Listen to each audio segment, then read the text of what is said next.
Խաղաղություն այս տանը քո սրտում, քո ընտանիքում, քո պետությունում,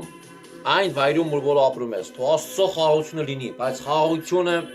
պահպանելը մեր ձեռն է։ Որքան մարդիկ, որ շատ մարդիկ շատ ժողովուրդ ապաշխարեն, դառնան, ապրեն սուրբ ոգով, Աստծո ոգով, Աստծո խոսքով, Աստծո պատվիրաններով, Աստծո փառքի համար, իրանց ներսերում փափակեն խաղաղության, այդքան էլ շատ կլինի խաղաղություն եւ ընտանիքում, եւ քաղաքում, պետությունում, երկրի մոլորակի վրա։ Բայց եթե մարդը չդառնա, չապաշխարա, աննատը, անձը,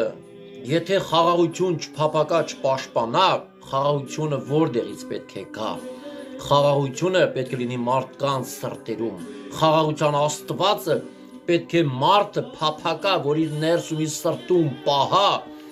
եւ պահպանա խաղաղություն, որ խաղաղությունը ամեն մտքից, ամեն ինչից վեր է խաղաղությունը։ Նայեք, առաջիթուտ, Կորինթացիների առաջիթուտ 6-րդ գլուխ ասում է.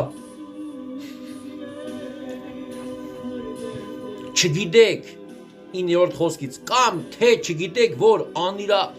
անիրավներն Աստծո արքայությունը չեն ժառանգել։ Մի խափնվիկ, ժողովուրդ ջան, մի խափնվեք։ Սիրելի քրիստոնյա, մի խափնվիկ, ոչ պոռնիկները, ոչ կռապաշտները, ոչ շնացողները, ոչ իգացողները, ոչ արևագետները, ոչ գողերը, ոչ ագահները, ոչ արբեցողները, ոչ նախատողները եւ ոչ հափշտակողները Աստծո արքայությունը չեն ժառանգիլ։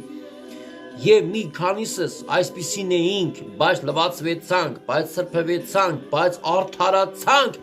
Տեր Հիսուսի անունով եւ մեր Աստծո սուրբ ոգովը, փառք Տիրոջը։ Ժողովուրդ ջան, այո, Քրիստոսը մեր համար խաչվեց, Քրիստոսը վերցրեց մեր վրայից ամեն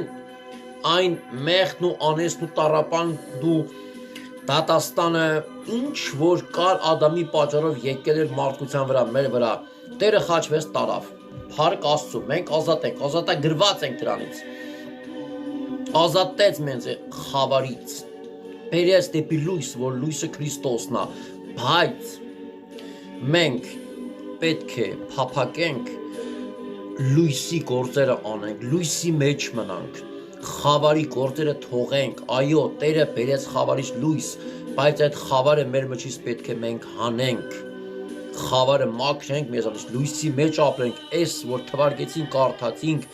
սրանք ժողովուրդ ջան Քրիստոսին վայել չի, Քրիստոսը պետք է սրբությունից սրբություն, փառքից փառք, զորությունից զորություն կնա,